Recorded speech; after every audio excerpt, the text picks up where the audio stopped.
Welcome to ODeX, a unified platform revolutionizing maritime trade.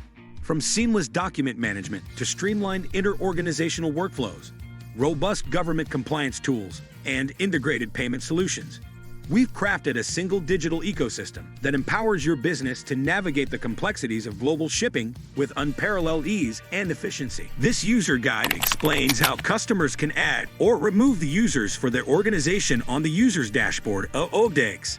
To navigate to the user's management dashboard, simply toggle the navigation and select the Users option.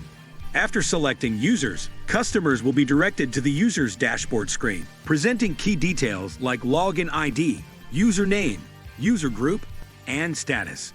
To initiate adding a new user, simply click on the plus icon.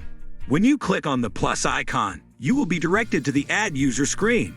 Here, simply input the user ID, email address, username, group, and set the status to active.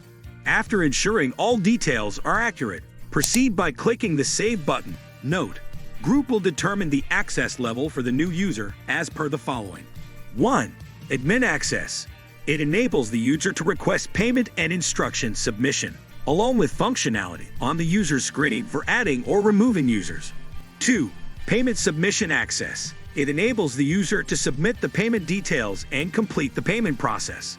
3. All instruction submission access. It enables the user to submit the instructions request. 4. View-only access.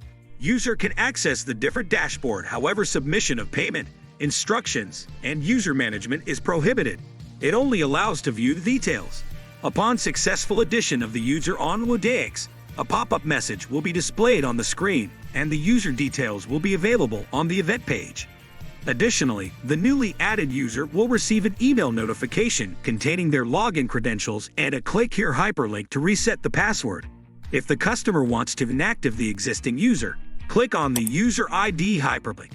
Upon accessing the Edit User screen, simply select Inactive as the status and then save your changes by clicking the Save button.